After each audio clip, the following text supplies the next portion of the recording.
पंहिंजे हिकु बयान में अमेरिका में मुक़रर अॻूणे पाकिस्तानी सफ़ीर हुसैन हक़ानी चयो त अॻूणे चीफ जस्टिस इफ्तिखार चौधरी खां पोइ 4 चीफ जस्टिस आया पर कंहिं बि मेमोगेट केस खे हथ न लॻायो। हुन चयो त 6 साल पहिरियां मेमोगेट केस जी ॿुधणी 9 रुकनी बेंच कई हुई। हाणे मेमोगेट केस जी ॿुधणी लाइ रुगो 3 रुकनी बेंच छो? हुसैन हक़ानी चयो त मेमो केस जे फ़ैसिले में कानूनी ग़लतियुनि ते नज़रसानी दरख़्वास्त खे 6 साल थी विया।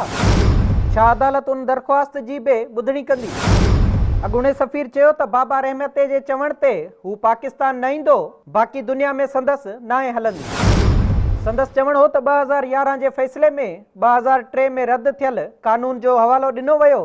सुप्रीम कोर्ट जे चीफ जस्टिस हाकिम निसार परॾे में तरसियल पाकिस्तानियुनि खे वोट जे हक़ बाबति हिकु केस जी ॿुधणी दौरान मेमोगेट केस जा तफ़सील तलब कंदे रिमार्क्स ॾिना हुआ त हुसैन हक़ानी वतन वापसि अची मेमोगेट केस खे मुंहुं ॾे। 2 फरवरी ते चीफ जस्टिस मेमोगेट केस जी ॿुधणी लाइ पंहिंजी सरबराही में जस्टिस उमर अता बंदियाल ऐं जस्टिस एजाज़ुल हसन ते ॿधल 3 रुकनी बेंच जोड़ी ऐं केस जी ॿुधणीअ लाइ 8 फरवरी जी तारीख़ मुक़ररु कई वई आहे।